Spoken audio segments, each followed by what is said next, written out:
13 years old. Well, I better believe it too then. Isn't that what's going to happen? Most astronomers believe that about 18 to 20 billion years ago. I'd like to stop right there and point out, this date changes all over the scale. I've seen some say the Big Bang was 8 billion years ago. It ranges, you see every number between 8 and 20 billion published. The fact is, it's long ago and far away. That's what they're trying to get across. Now, one of the things I do that is extremely effective when you're trying to talk to an evolutionist or a person who just doesn't know what they believe, even if I'm on the airplane, riding on the airplane, and sitting next to somebody, we get into a discussion, what do you do?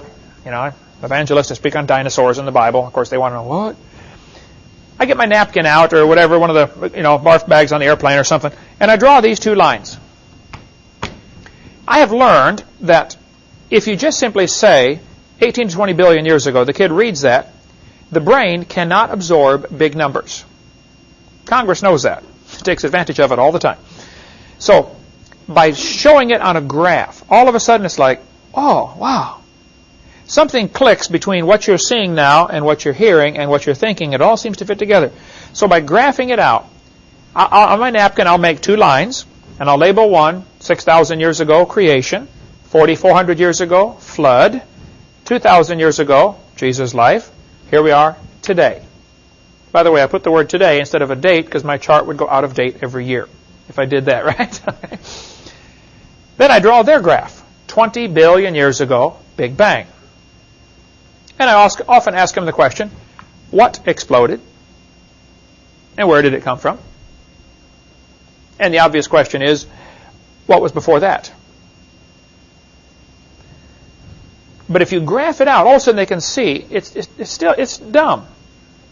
But somehow the visual, being able to see what they believe on a timeline, helps them to realize how dumb it is. Otherwise, they would just simply believe it because it's a mental gymnastic. And then 4.6 billion years ago, the Earth cooled down, which is what the textbooks teach. And 3 billion years ago, life evolved. Some say 3.8. It doesn't matter. The concept is still the same. Okay. And then this life had to. Then you have to have macroevolution to get to various life forms. All 6 meanings of the word evolution can be found on the chart. Cosmic evolution, that'd be the Big Bang. Sometime in here you'd have to have chemical evolution, the chemicals would have to evolve. Then you'd have to have stellar evolution, the stars and planets have to evolve.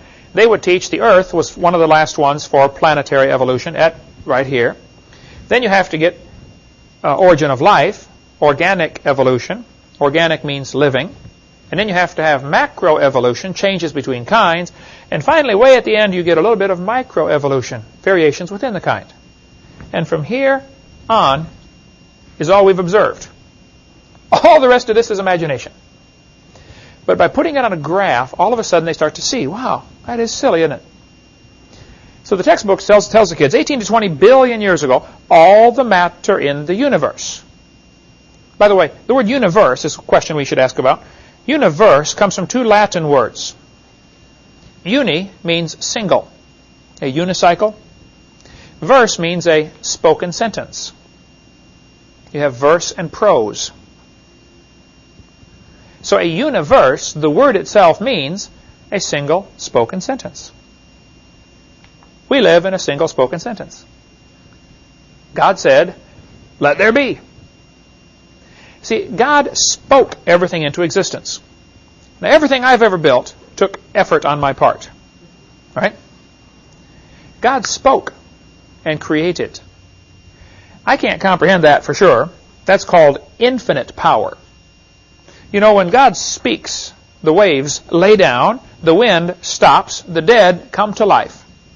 The rocks cry out. Everything in the universe obeys His voice, except us. We're the only ones He's having a little trouble with right now, but He will fix that someday too, when every knee shall bow and every tongue shall confess. But for now, He's having a little trouble with us. But He just spoke. Now, that's a powerful thought, that we live in a universe. And I use it on the evolutionists all the time. You know, we live in a universe. Single spoken sentence. This textbook says all the matter in the universe was concentrated into one very dense, very hot region. Now, stop right there. Where did the gravity come from to make it pull together? Very dense. Where did the heat come from? I mean, that's energy. They don't offer any explanation for that. They just say, boys and girls, here's how it happened. Now, they get mad at us for saying, in the beginning, God. Where did God come from? Okay, stop right there. Where did your matter come from? Where did your energy come from? Where did your gravity come from? They don't have any answers either, do they?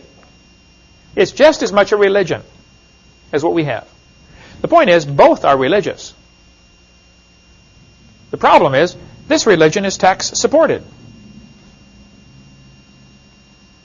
That's why I offer in my ministry $250,000 for anybody with any real, hard, scientific evidence for evolution. I get lots of letters because of that offer on my website. Even the billboard we put up in St. Louis, right next to the St. Louis Museum, where they have the temple to Darwin, basically is what it is. People would say, oh, no, of course we can't prove evolution. Can you prove creation? Ha, ha, ha. But that's exactly what I want them to say. I respond by saying, no, I cannot prove creation, and you cannot prove evolution.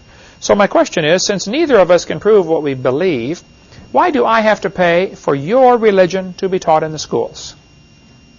Shuts them up every time. Because that's a religion, folks. You believe 20 billion years ago, all the matter in the universe was in a very tiny dot, smaller than a period on a page? What would it take to put all the matter in the universe into a dot the size of a period? That'd take a lot of pressure, wouldn't it?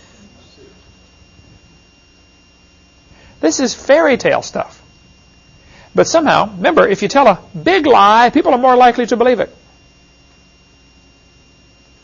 When this Big Bang theory first got started, they said all the matter in the universe was in a sphere, I think they said 70,000 light years across. About 10 or 15 years later, they said, no, it was only 10,000 light years across. It keeps getting smaller and smaller. Now it's down to a dot. Guess what's coming after the dot? Nothing at all. What they're telling the kids here is, we have an explanation for where we came from, where are we going when we die, who are we, purpose of life. It's all right here, folks. They're offering the same thing. But now, it's godless. You're the result of an accident. There is no real purpose to life. Isn't that what this boils down to? We all got here by chance. Which basically means, hey, you might as well have fun, because there is nothing to life. You're nothing but stardust. This destroys kids' faith. Destroys everything about them.